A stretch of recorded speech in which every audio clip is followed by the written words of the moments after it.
అందరికీ నమస్కారం. YouTube, Facebook, Instagram అందరికీ నా యొక్క ఆయుర్వేద అభివందనలు, శుభాభివందనలు. ఇది నేరేడు చెట్టు అండి, ఇది గరగగడ్డి అండి, ఇది కొండపిండి అండి, ఇది తెల్లగల్జీర అండి, ఇది అతిబర చెట్టు అండి, ఇది ఉత్తరేణి చెట్టు. ఈ 6 చెట్లు కనుక పోస్టర్ గ్రంథి ఉన్నా లేక ఏ సమస్య ఉన్నా కానీ వీటిని ఏం చేయాలంటే కొబ్బరి నూనెలో ఉడుకు నూనెలో ఉడకబెట్టుకొని ఆ పైన వచ్చిన పదార్థాన్ని నూనెను ఆయిల్ పుల్లింగ్ ఉపయోగించుకోండి.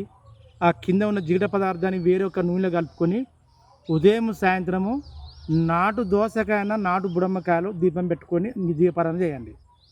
ప్రతి ఒక్కరూ ఏం చేయాలంటే ప్రతిరోజు కూడా ఎవరికైతే పోస్టల్ గురించి సమస్యలు ఉంటుందో వాళ్ళు మాంసకృతుల దూరంగా అండి, అది 100% వాస్తవం. నీళ్ళు ఎక్కువ తాగండి, రెండో మార్గం.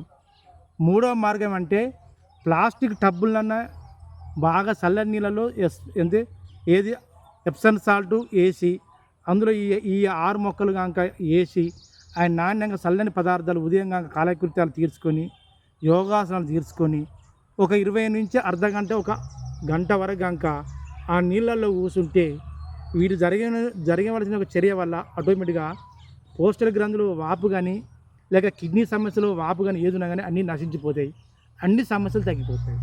అంతేకాకుండా దీని కనుక ఆహార పదార్థాలు కనుక కలుపుకొని తిన్నా కానీ ఏది తీసుకున్నా కానీ సమస్యలు తగ్గిపోతాయి. మంచి ఆయుర్వేద వృద్ధిని ఆశించుకుంటూ